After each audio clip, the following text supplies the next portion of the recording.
It's interesting that we know things but don't know why we know them. This video is about fuzzy boundaries, vague concepts, and the philosophy of stuff. What you're looking at is what we would simply call stuff. It's just random objects of different types. The question is, what do we need to do for this to stop being stuff? If I remove one, it's still stuff, still stuff.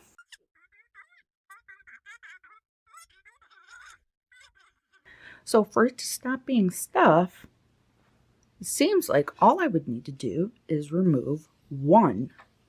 Now we're only left with a thing. For it to be stuff again, now I just add one. What if I told you that almost nothing else in the world has a clear cutoff, number, boundary, or definition the way stuff does? Here we have a bald guy. Everyone would agree that he's bald. There are no hairs. What if I do this now?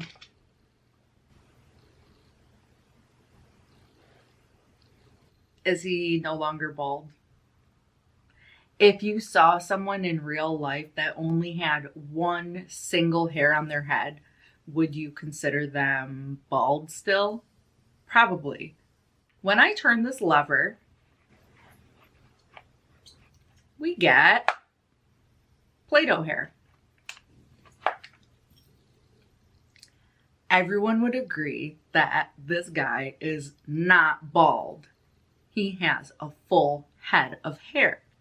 I'm going to start removing single strands, and I want you to start wondering, at what point is he bald? So here's the first hair. It's just one. That one single strand of hair seems so harmless. Even if I take one more hair out, it's still not a bald guy. It was a harmless single strand removed.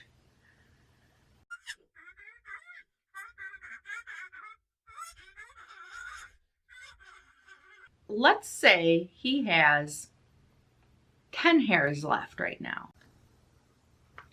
And now think, if you saw someone in real life with only 10 hairs on their head, you would probably consider them bald. Now there's 5 hairs left. I keep going. And now we have one left.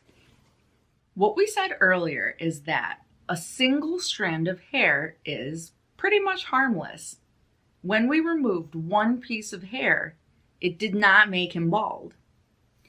Under that logic, when I remove the last piece of hair, he is not bald.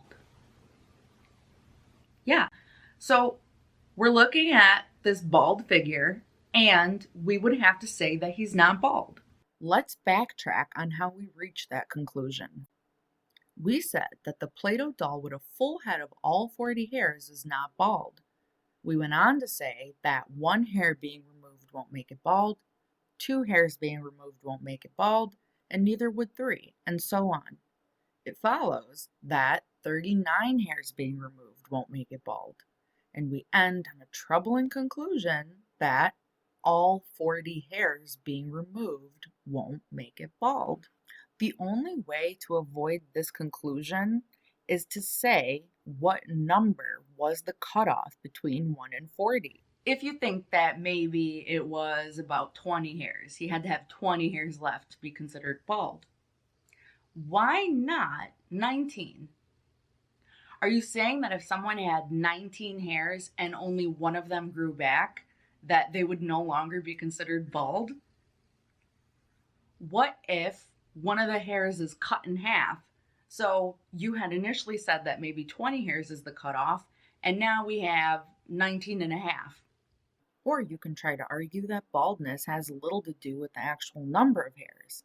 Instead, it might have to do with the length of the hairs, the distribution of them, the size of the person's head, or even the intention of the hairstyle. But when you look at pictures like these, you can still see that there are fuzzy boundary cases that are unclear and arguable. These kinds of puzzles obviously aren't limited to hair. In fact, they're not limited to much. Consider these examples. If you substituted the bread in your sandwich with lettuce, would you still consider it a sandwich? Or if you wrap it a certain way, would it become a burrito instead? You might think, well, no, because sandwiches require some kind of bread. In that case, is a hot dog a sandwich? If you're having pizza and fold it a certain way, does the pizza slice transform into a sandwich? This applies to colors too. Have you ever thought that something was blue, but someone else thought it was green instead? When does blue start becoming green?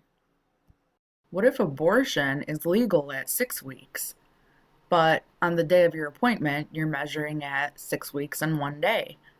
Now, because of that 1 day, or maybe a couple hours past midnight, it's illegal? How about cheating for real versus cheating kind of, but not really because you didn't actually do anything, it was just texting, which, by the way, isn't a thing. Buying liquor at 11:59 p.m. is illegal, but 60 seconds later, at midnight, when it's officially your 21st birthday, it's legal. Imagine this. You and your boyfriend are both 17. His birthday's tomorrow, but yours is the day after. So for 24 hours, he could be committing statutory rape. So he must technically wait 1,440 minutes to be with you again legally. On your birthday, you might say, I feel sad because I'm old now. But did you really consider yourself young yesterday or the day before? So what's so special about stuff? Earlier in the video, we were able to make a clear-cut definition. When asked how to get rid of stuff, all we had to do was transform it into a single thing. How many grains of sand do I need to make a pile? Where does a cloud end and begin? What makes something a bit unethical versus fully immoral? What is considered harmful? When does something count as a chair? When is a pond a lake? Or what kind of lie is just a white lie? Do you kind of know the answers to these questions, but just can't find the right words?